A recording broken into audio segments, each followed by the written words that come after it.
Олон улсын жишгийг үндэслэн хамгийн анхны 6 ажил мэргэжлийн стандартыг агентлагийн санхүүжилттэйгээр баруун бүсийн мэргэжлийн боловсрол сургалтын төслийн хүрээнд боловсруулсан байна. Энэ нь олон улсын жишгт нийцвэц анхны ажил мэргэжлийн стандарт гэж үзэж болохоор байна. Ямар чиглэлийн мэргэжлүүдээр ажил мэргэжлийн стандарт хийгдсэнийг үзье.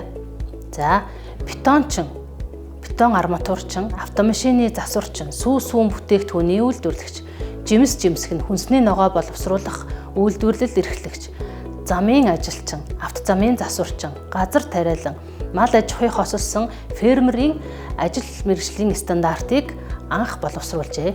Эдгээр ажил мэргэжлийн стандартыг боловсруулахад мэргэжлийн байгууллагуудын мэргэжлийн хүмүүсийг уран авчирч тухайн үйлдвэрлэлийн үйл ажиллагаа, онцлог шинжээр үндэстэн технологийн нарийн дарааллын дагуу хамтран боловсруулан гаргасан.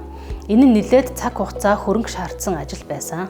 Эдгээр 6 ажил мэргэжлийн стандартыг зарим ажил мэргэжлийн стандартын ерөнхий загвар сайшаах тухай хөдөлмөрийн сайдын 2014 оны 5 дугаар сарын 27-ны өдрийн А119 тушаалаар өмчийн бүх хэлбэрийн аж ахуйн нэгж байгууллага холбогдох ажлын байрны тодорхойлолт мэргэжлийн сургалтын стандарт боловсруулах болон сургалтын хөтөлбөр боловсруулахдаа загвар болгон мөрдөж ажиллахыг зөвлөсөн байна.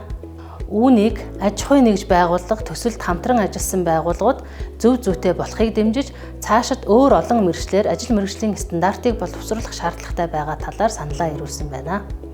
Энэхүү анхны 6 ажил мэргэжлийн стандарт, ажил мэргэжлийн лавлах боловсруулан гарснаар дараагийн ажил мэргэжлийн стандарт, ажил мэргэжлийн лавлахыг боловсруулан гаргах их суурь тавигдсан гэж үзэж болно.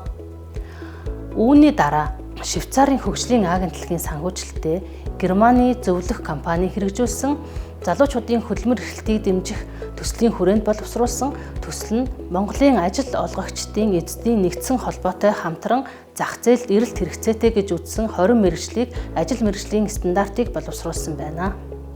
За, үүнд махан бүтээгдэхүүн боловсруулах үйлдвэрийн ажилтан, үйлдвэрийн машин тоног төхөөрөмжийн механикч, зүтгүүрийн машинч, гуталчин, сүлжих машины операторч, хүслэг эдлэлийн ойдолчин, барилгын шат угсрагч, хэвлэлийн график дизайнч, асфальт болон бетон хучлагад нөхөн засвар хийх, иж бүрдэл машины операторч, шилэн фасад угсрагч, зочид буудлын өрөөний үйлчлэгч, барилгын дээвэрчин, токер фрезерч, туслах сувилагч, асфальт бетон холц ба битумын лабораторийн лаборант, тогооч, ойдолчин, хөдөө аж ахуйн машин тоног төхөөрөмжийн механикч, гагнуурчин, хуурай хийц угсрагч.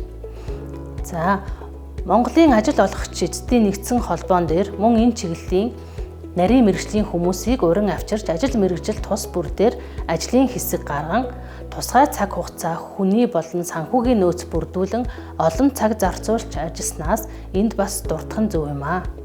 Дээр дурдсан 2014 онд баталсан аргачлалын дараа түүнийг дахин боловсронгүй болгож хөдөлмөр нийгмийн түншлэлийн 3 талд үндэсний хорооны 2022 оны 2 дугаар сарын 10-ны өдрийн 04 тоод тогтоолоор ажил мэргэжлийн стандарт боловсруулах аргачлалыг батлан гаргасан байна.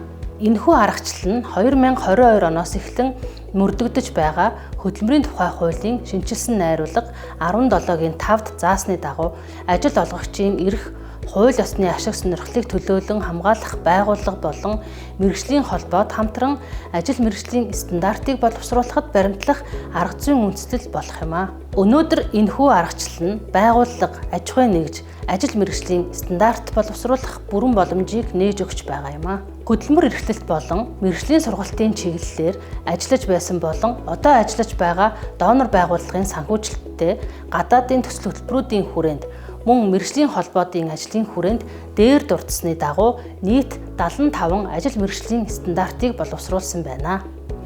Бидний гар дээр байгаа мэдээллээр мэргэжлийн боловсрол сургалтын үндэсний зөвлөлийн 2017 оны 2 дугаар тогтоол, 2018 оны 2 дугаар тогтоол, 2020 оны 1 дугаар тогтоолоор нийт 70 гаруй ажил мэргэжлийн стандартыг баталсан байна.